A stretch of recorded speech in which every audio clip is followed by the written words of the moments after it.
नमस्कार दोस्तों, एक बार फिर से आप सभी का स्वागत है आपके अपने ही YouTube channel study channel MP में। कक्षा 9वीं 10वीं बहुत महत्वपूर्ण प्रश्न लेके आया हूं जो कि आपके वार्षिक पेपर में आने की संभावना है और व्याकरण से जो कि 4 या 5 नंबर का पूछा जाता है और बच्चे अपने पेपर में नहीं कर पाते हैं तो संकोच मत खाइए।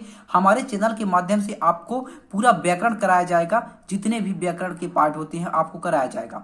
आप हमारे चैनल में बने रहिए, नए हैं तो चैनल को सब्सक्राइब कीजिए, बेल आइकन प्रेस कीजिए ताकि हर वीडियो का नोटिफिकेशन सबसे पहले आपको मिले। तो चलिए वीडियो को स्टार्ट करते हैं। पहला क्वेश्चन क्या होता है कि पद्यकाव्य। पहला प्रश्न हमारा उठता है पद्यकाव्य। पद्यकाव्य से 4 या 5 नंबर का प्रश्न पूछा जाता है और बच्चे आखिरकार में नहीं कर पाते हैं, तो मैं आपको व्याकरण पूरा अपने चैनल के माध्यम से प्रोवाइड कराऊंगा। और व्याकरण ही नहीं, 9वीं 10वीं 11वीं 12वीं का पूरा ऑल सब्जेक्ट विषय का पूरा कोर्स कराया जाएगा। आपके वार्षिक पेपर की दृष्टि से तैयारी करवाई जाएगी हमारे चैनल के माध्यम से। तो चलिए वीडियो। तो पहला क्या था कि पद्यकाव्य। पद्यकाव्य है क्या? पद्यकाव्य में छंद अथवा लय का प्रयोग किसी न किसी रूप में अनिवार्य रूप से किया जाता है। पद्यकाव्य और खंडकाव्य। तो पद्यकाव्य में क्या होता है कि पद्यकाव्य में छंद और लय का प्रयोग किसी न किसी रूप में अनिवार्य रूप से किया जाता है। किसी न किसी रूप में अनिवार्य रूप से किया जाता है, जबकि गद्य काव्य में उसका प्रयोग नहीं किया जाता है। गद्य काव्य में क्या होता है कि उसका प्रयोग नहीं किया जाता है और पद्य काव्य में उसका प्रयोग किया जाता है। तो पद्य काव्य के भेद, यानी पद्य काव्य के भेद कितने होते हैं? तो पद्य काव्य के 2 भेद होते हैं मेरे दोस्तों।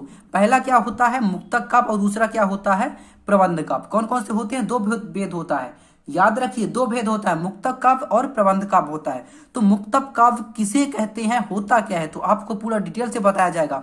मुक्तक काव्य में प्रत्येक छंद अपने आपस में स्वतंत्र और पूर्ण रहता है। क्या रहता है? मुक्तक काव्य अपने प्रत्येक छंद में स्वतंत्र और क्या हो रहता है, पूर्ण रहता है। इसमें पूर्वापर संबंध नहीं रहता, अतः छंदों या गीत का क्रम बदल देने पर भाव स्पष्ट करने में असुविधा नहीं होती है। यानी छंदों का क्रम बदल देने पर इसके भाव स्पष्ट में कोई असुविधा नहीं होती है। सामान्यतः इसके अंतर्गत गीत, कविता, दोहा, पद आदि आते हैं। यानी मुक्तक काव्य के अंतर्गत गीत, कविता, दोहा, पद आदि आते हैं, है ना। और मुक्तक काव्य के प्रमुख उदाहरण यानी कवि कौन कौन से हैं? देखो, सूर है, मीरा है, बिहारी है, रहीम है जैसे कवियों के गे पद मुक्तक काव्य के उदाहरण हैं। इनके मुक्तक काव्य के उदाहरण हैं। दूसरा क्या होता है कि प्रबंध काव्य। प्रबंध काव्य आता है। तो प्रबंध काव्य क्या होता है? प्रबंध काव्य में छंद किसी एक कथा सूत्र में पिरोए हुए रहते हैं। प्रबंध काव्य में अनेक छंद क्या है? प्रबंध काव्य में अनेक छंद किसी एक कथा सूत्र में पिरोए रहते हैं। छंदों के क्रम को बदला नहीं जा सकता है। प्रबंध काव्य में छंदों के क्रम को नहीं बदला जा सकता है। प्रबंध काव्य विस्तृत होता है, उसमें जीवन की विभिन्न झांकियां रहती हैं। इसमें किसी व्यक्ति के जीवन का, चरित्र का वर्णन होता है। कि प्रबंध काव्य में किसी व्यक्ति के जीवन का संपूर्ण वर्णन होता है। और प्रबंध काव्य के 2 उपभेद होते हैं। प्रबंध काव्य के 2 उपभेद भी होते हैं, महाकाव्य और खंड काव्य। कौन कौन से होते हैं? महाकाव्य और खंड काव्य। तो महाकाव्य पहला आता है महाकाव्य। प्रश्न में पूछा जाता है, पेपर में पूछा जाता है कि महाकाव्य की विशेषताएं या खंड काव्य की विशेषताएं यानी महाकाव्य के प्रमुख लक्षण लिखिए, जिसमें से आपको 4 या 3, 4, 5 नंबर का रहता है, आपसे पूछा जाता है। मुक्तक काव्य पूछ देता है और महाकाव्य के लक्षण या विशेषताएं आपसे पूछ देता है। तो महाकाव्य में जीवन का, महाकाव्य पहले है क्या कि महाकाव्य में जीवन का अथवा घटना विशेष का संगोपांग चित्रण होता है। बृहत काव्य होने के कारण ही इसे महाकाव्य कहा जाता है। महाकाव्य के प्रमुख लक्षण आपको इसमें बताना है। तो महाकाव्य का बहुत ही सटीक लक्षण है कि महाकाव्य में 8 या उससे अधिक सर्ग होते हैं। पहला, महाकाव्य में 8 या उससे अधिक सर्ग होते हैं। दूसरा क्या है? महाकाव्य का नायक धीरोदत्त गुणों से युक्त होता है। तीसरा है, इसमें शांत, वीर अथवा श्रृंगार रस में से किसी एक की प्रधानता होती है। चौथा है, महाकाव्य में धर्म, अर्थ, काम और मोक्ष की प्राप्ति होती है। अगला है, इसमें अनेक छंद का प्रयोग होता है। एक बार 2 बार आप पढ़ेंगे तो आपके दिमाग में, माइंड में याद हो जाएगा। रटने की कोई जरूरत नहीं है, आपको 1 बार 2 बार देखना है तो आपको याद हो जाएगा।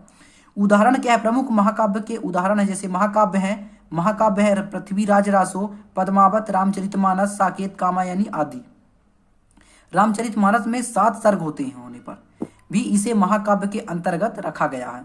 ये पूछ देता है कि महाकाव्य के, ऑब्जेक्टिव में भी पूछ देगा कि महाकाव्य है ना, तो पृथ्वीराज रासो, पद्मावत, महाकाव्य कौन कौन से हैं, रामचरितमानस, साकेत, कामायनी आदि।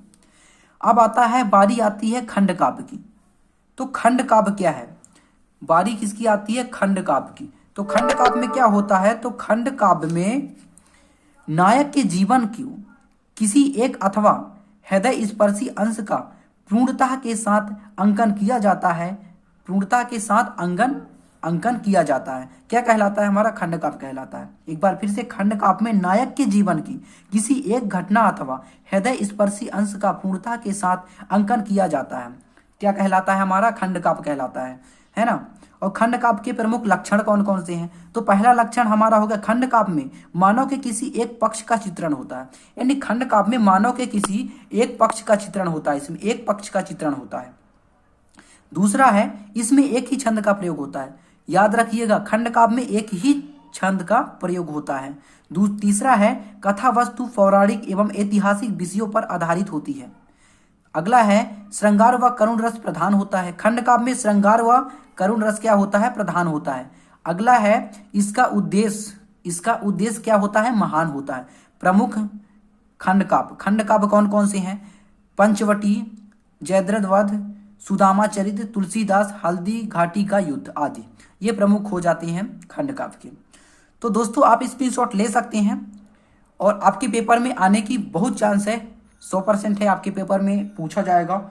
महाकाव्य, खंड काव्य या प्रबंध काव्य दे देगा और खंड काव्य की विशेषताएं दे देगा, लक्षण दे देता है। 4 या 5 नंबर का प्रश्न पूछा जाता है, आपके पेपर में पूछा जाएगा। तो आशा करता हूं कि आपको वीडियो अच्छा लगा होगा। अगर वीडियो अच्छा लगा होगा तो चैनल में नए हैं तो सबसे पहले चैनल को सब्सक्राइब कीजिए और वीडियो को लाइक कीजिए, अपने दोस्तों को शेयर कीजिए। और आपको वीडियो कैसा लगा कमेंट में जरूर बताइएगा। और आपको किसी भी सब्जेक्ट में कोई परेशानी है कमेंट में बताइए, आपकी परेशानी का तुरंत हल दिया जाएगा। फिर मिलते हैं अगले वीडियो में, तब तक के लिए जय हिंद, वंदे मातरम।